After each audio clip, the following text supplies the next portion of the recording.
Take your Bibles and turn to 2 Peter 1 verses 4. 2 Peter verses 1, or chapter 1 verses 4. For those that know me, I enjoy just preaching verse by verse, and every now and then it's nice to preach a little topical message, and this evening is going to be a bit more topical. And we're just going to focus on the first portion of this text. It says there, whereby are given unto us exceeding great and precious promises. Let's pray. Heavenly Father, we love you and we thank you for your great and precious promises. Lord, we thank you for the greatest promise. Lord, that you sent your Son, born of a virgin, lived a perfect, blameless, pure life, kept the law perfectly, obeyed you in all things, obedient unto death, died, rose again, and Lord, offers forgiveness and freedom and liberty to all those who believe upon you. We thank you, Lord, for the greatest promise. And this evening, Lord, I pray if there's someone that has not held on to and has not run to that promise, Lord, I pray that you would work in their hearts. But those who know you, Lord, I pray that they would realize that there's great and precious promises for their whole Christian walk. I pray this evening that you would encourage them, Lord. I pray this in Jesus' name. Amen. The Bible says there's been given to us exceeding great and precious promises, that by these we might be partakers of divine nature, having escaped the corruption that is in the world through lusts. And I do pray this evening that I'm speaking to those who have escaped the corruption that is in the world through lust. I pray that I'm speaking to those who have understood their sinfulness and understood that it is only Christ that can save them and redeem them. It is only His forgiveness, it's only His blood that can cleanse, and that you have placed your personal faith in the Lord Jesus Christ as your personal Lord and Savior. And this passage in verses 3, it says that we were given all things that pertain to life and godliness. And we have been given these great and precious promises. And surely if we look at this, we are without an excuse. We have been given everything to live this Christian walk. And this evening, I just want to speak to the person that might be, I don't know, it's the end of the year. There's been many challenges. There's many challenges ahead. And there's a lot of uncertainties. And this life is full of uncertainties. But I want you to fix your eyes on the promises of God this evening. We're going to look at a few promises this evening. There's many, but I pray that these promises will truly work in your heart this evening. This word promise, if you look at the Greek, is not just a casual assurance, but it is an authoritative declaration that God brings to pass. Isn't that incredible? It is God bringing what He said to pass. The God that cannot lie. And so God has given us these precious promises. And it is, if you look at the Greek word, it is a self-committal. It's a promise that God makes within Himself. And isn't that encouraging this evening, that God is keeping His promise not because He looks at your performance. God keeps His promises not because it's dependent upon what you will do after that. He keeps His promises because of who He is. It's because of His nature. It's because of His word. Because He cannot lie, and He will always keep His promises. And so I want you to take that to heart as I read these verses. May it be new and may it be fresh to you this evening, that yes, it's something that I've heard, but I must realize that this is a promise that God will always keep. And so we go to the Old Testament, and I know I don't want to take it out of context. It was given to the Jews. But the nature of God has never changed. And the person of God has never changed. His heart has never changed. And so the first promise that we will look at is that He will always be with His people. In Isaiah 41 verses 10 it says, fear thou not, for I am with thee. Be not dismayed, for I am thy God. I will strengthen thee, yea, I will help thee, yea, I will uphold thee with the right hand of my righteousness. We see the word strengthen, held, uphold. This word strengthen is to make firm. I think of the passage where it says, lift up the feeble knees and your arms that are hanging down. Brothers and sisters, you have a God that has promised that He will always be with His people. And if you know Him as Savior, God has always been there for you, and He will always be there for you. The second promise is God brings peace to the anxious. Philippians 4 verses 6 to 7 says, "Be careful for nothing, but in everything by prayer and supplication with thanksgiving, let your requests be made known unto God. And the peace of God, which passeth all understanding, shall keep your hearts and minds through Christ Jesus." This word, guard your hearts or keep your hearts, is an understanding of a God like a soldier. This is what, if they would have read Philippians and they would have heard this word keep, and in the Greek they would have understood this as, oh yes, I understand. This is like a soldier that keeps guard. And this is what God promises to us. He says He will keep your heart and your mind through Christ. God, like a soldier, keeps your heart and keeps your heart at peace and keeps your heart free from anxiety, because I brought my supplications and I've brought my thanksgiving and I've made my request known unto God. I trust that He's a keeper of His word. I trust that when I bring my burdens and my cares to Him, He's a faithful, covenant-keeping God, and that He will keep His promises and that He will look after me. Then, number 3, God promises to supply our true needs. Philippians 4:19 says, "But my God shall supply all your need according to the riches in glory by Christ Jesus." Paul is, in this context, promising this to faithful, generous believers. And he promises not every want, but he promises every need. And this understanding is, the Greek understanding is to fill to the full. To fill to the full. God is able to meet every single need that you have. And it is not that He will answer every want and every desire, but I do know and pray that the closer a man walks with God and the nearer you become, or the nearer you walk with God, you start to realize that the things that I want is not the things that I want anymore. And there's certain needs that will stay the need, and God knows how to meet those needs. There's not a need that you are aware of this evening that God is not willing and able to meet. And if He does not meet that, it's because He did not desire to meet that, because it was not specifically a need, or it wasn't good for you. But God will keep His word, and He will always keep His promises that He will supply that which you need. Then the Bible says, in James 1 verses 5, "If any man lack wisdom, let him ask of God, that giveth to all men liberally, and upbraideth not, and it shall be given him." This is a generous giving. He says that if any man lack wisdom, let him ask of God. And it's so incredible when we think of something that can be given liberally, something that can be given generously.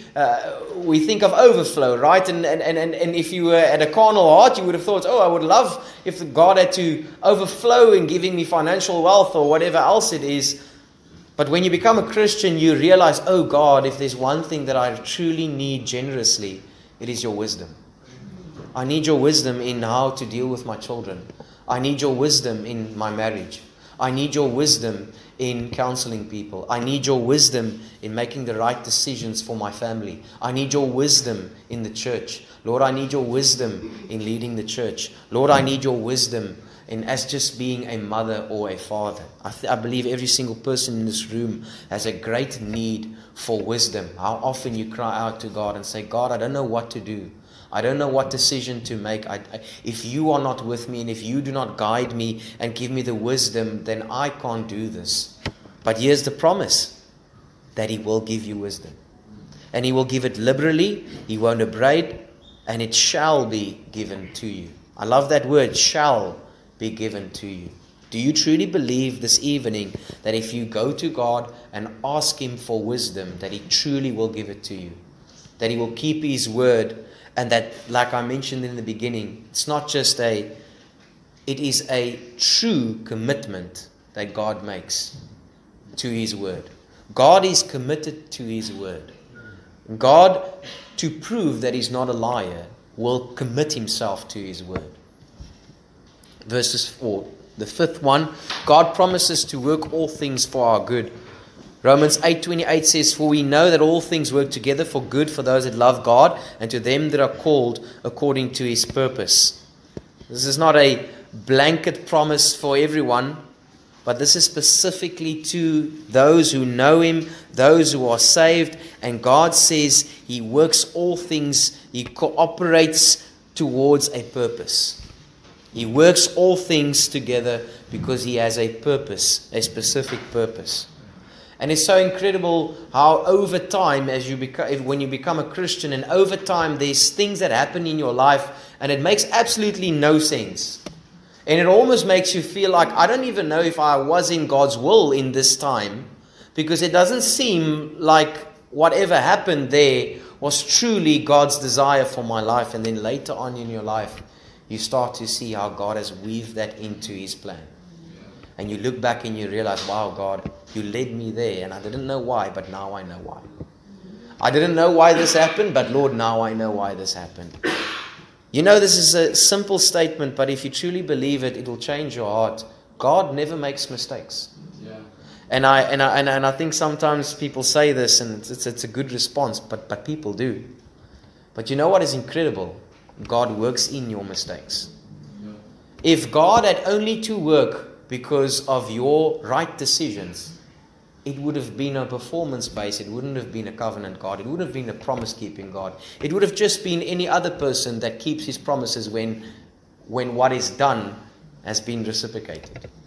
That wouldn't make God anything special, because it would be the same relationship that we treat others, right? If my wife is kind to her, I'll be kind to her, right? Or kind to me, then I'll be kind to her. She's always kind to me, by the way.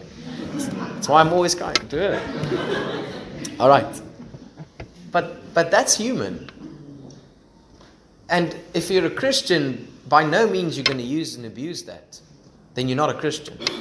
If there was a flickering in your eye and thinking, whoa, I can do what I want, God will still work it out, you're not a Christian. You don't know the Lord Jesus Christ. You don't have His heart. You don't have the desire of holiness. But if you do have His heart, then you realize, oh, thank you, Lord, that you have even worked out my mistakes, because you knew them before the foundation of the world. And you worked them out for your glory still. You didn't leave me the moment I made a mistake. Oftentimes Christians, they will speak to me and say, but I don't know, I didn't feel like I didn't make the right decision. And it's almost as if that person thinks, from now forward, everything else will go wrong. Right? Because I don't think I've made the right decision there. But God is so faithful, He knows, and He still works it out for our good. 6. God promises victory over temptation. 1 Corinthians 10:13 says, "There hath no temptation taken you, but such is common to man. But God is faithful, who will not suffer you to be tempted above that you are able, but will with the temptation also make a way of escape, that ye may be able to bear it." A way of escape, an exit, a way out. If you think of any situation that is dire and desperate, that's often the first thing that you think about, right? A way of escape. Well, how can I get out of this situation? And oftentimes in our frailty and in our humanity and our sin, we want a way out, we force a way out. But if we can just sit still and say, my God has promised that there will be a way out. And if there's not a way out, it's because I can still bear it. Because He said He will never give me what I'm not able to bear. So maybe I must trust that God is able to help me still bear this burden, because He's not made a way of escape yet. 7.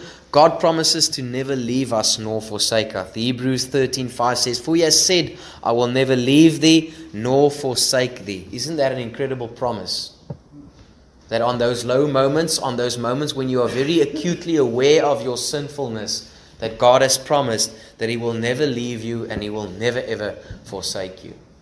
Now, if you're a Christian this evening, then you will know how dark sometimes the thoughts can be when you realize new areas of your own sinful heart.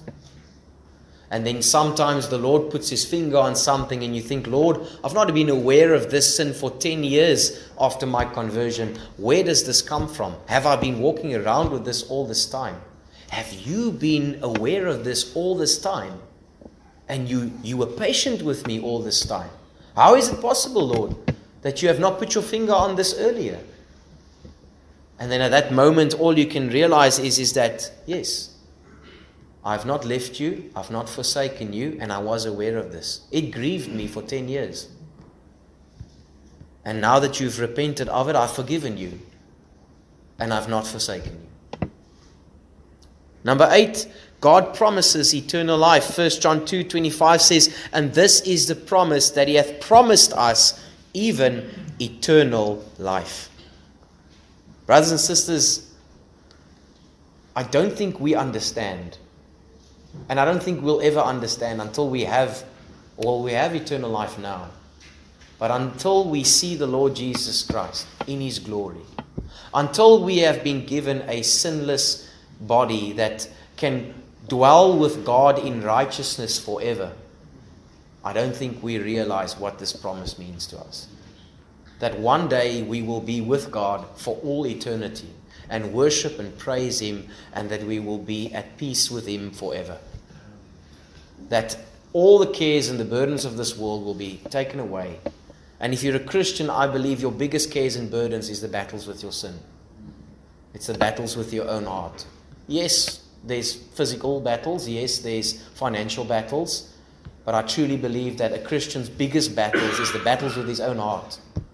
And there will be one day when I will sing a hymn to God and there will be no sin in my heart. I can talk to God and there's no thought that pops into my mind and haunts my conscience. I will have perfect peace and perfect fellowship with my Father. And this, he said, he has promised to us.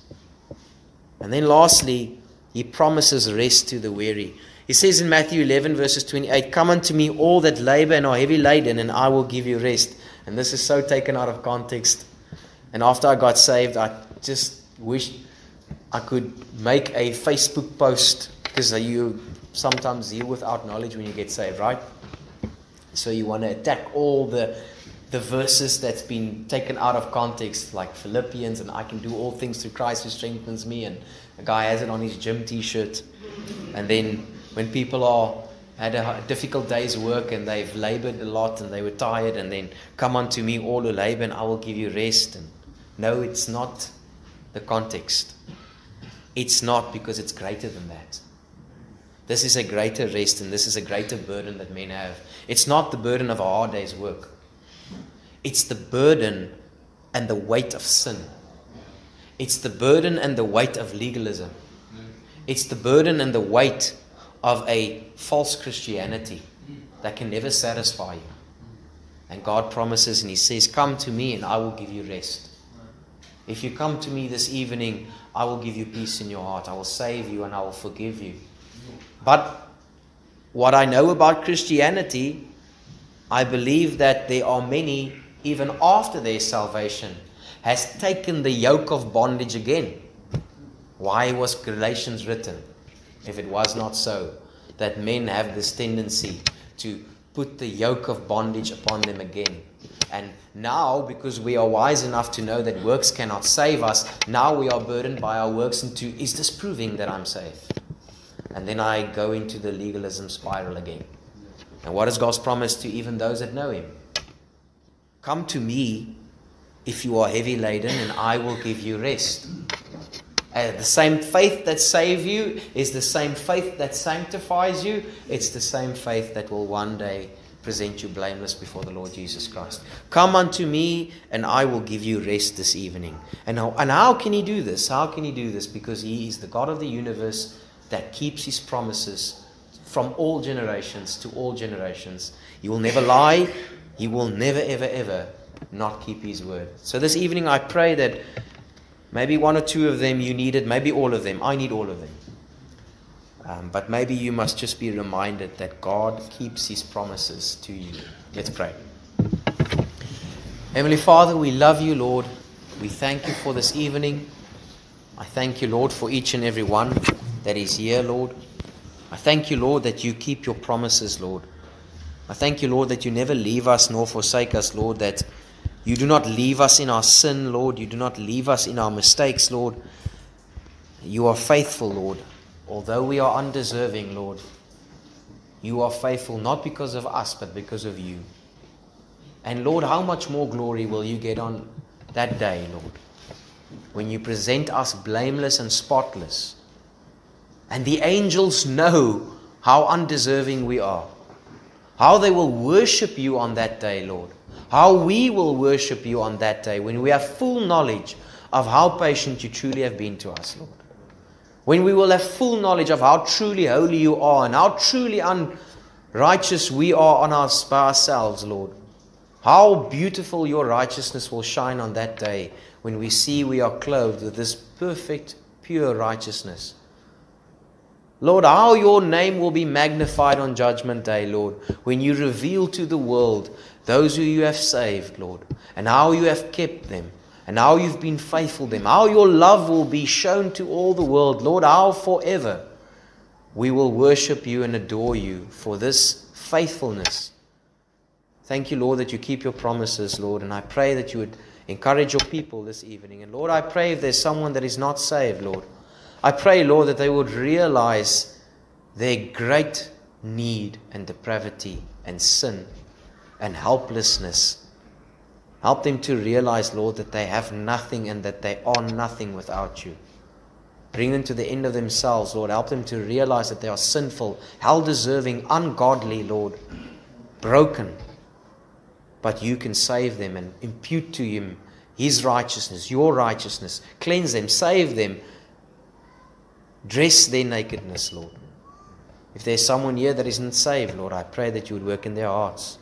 Give them the boldness to come speak to me and seek counsel, Lord. Amen. I pray and I trust that you can do that work this evening, Lord. Lord, we love you and we praise you and we thank you for who you are. We pray this in Jesus' name. Amen. Please visit us at 10 Van Plettenberg Street or call us on 060 970 6744. May the Lord lift up his countenance upon you and give you peace.